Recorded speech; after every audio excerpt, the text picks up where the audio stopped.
qual é a grande diferença, né, que existe da igreja tradicional para a igreja pentecostal? Tá? A igreja tradicional, ela crê que o batismo do Espírito Santo, ela se dá no momento da conversão, quando o Senhor derrama o Espírito sobre a nossa vida como selo da nossa vida. Efésios 1:13. Exato. Então aí nós, quando ouvimos a palavra do Evangelho, cremos, o Senhor vem com o seu Espírito, nos sela, e esse é o batismo com o Espírito Santo. Ou seja, o momento inicial onde o Espírito Santo trabalha na nossa vida. A igreja pentecostal, ela é, de modo geral, vamos dizer assim, as mais tradicionais pentecostais, porque também existe isso, né? Tá? Eles acreditam que o batismo com o Espírito Santo é uma segunda bênção posterior à conversão. Então eu me converto, recebo o Espírito como selo, tá? Mas eu não recebo o poder do Espírito Santo. E aí então eu vou fazer uma busca e esse poder do Espírito Santo vai ser derramado sobre a minha vida como uma segunda bênção, e o sinal distintivo disso é o falar em línguas. Tá? Muito bem.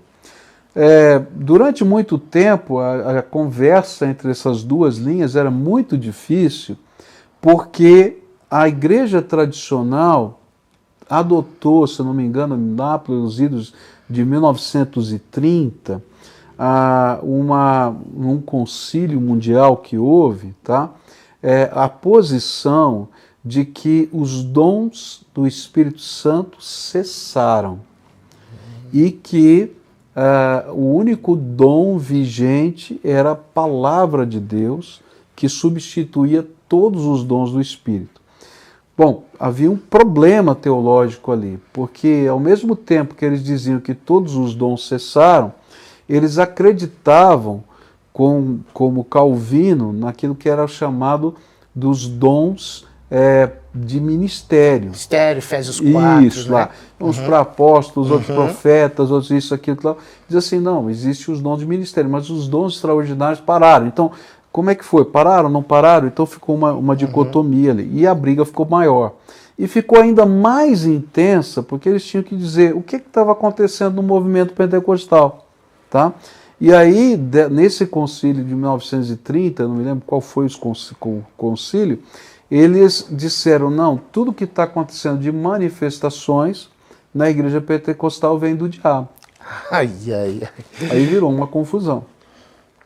Isso vai até os idos de 1980, quando as igrejas tradicionais, num outro concílio, pediram perdão às igrejas pentecostais e reconheceram que nem todas as manifestações eram do diabo.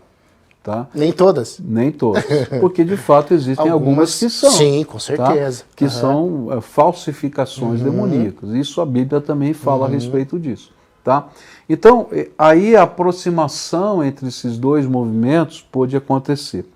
O que eu creio hoje? Tá? Na plenitude, na existência total de todos os dons do Espírito, porque eu creio que a palavra de Deus não me dá nenhum texto capaz de provar a cessação dos dons. Legal. O texto usado naquele tempo de 1930 era dizendo quando vier o que é perfeito, o que é em parte será aniquilado, e assim vai falando. Só que o perfeito ali na exegese daquele texto não é a Bíblia que foi dada para a gente, a compleição do cânon, mas sim a volta do Senhor Jesus.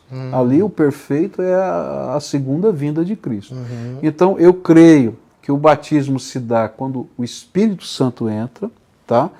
E que a gente vai viver uma obra de santificação que tem também manifestações espirituais e dons espirituais que estão vigentes e acontecendo hoje na vida da igreja, mas não creio que o sinal de que você tem o Espírito seja o dom de línguas. Certo. Por quê?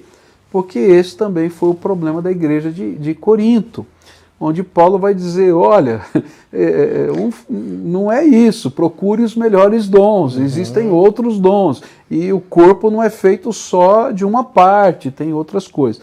Então eu creio que através do processo de santificação a gente vai vivendo coisas novas de Deus, poderosas de Deus, Deus vai derramando outros dons e diversos dons conforme a necessidade do corpo de Cristo. Sempre para edificação da igreja, né, pastor? Sempre para edificação da igreja, para a glória de Deus e edificação da igreja.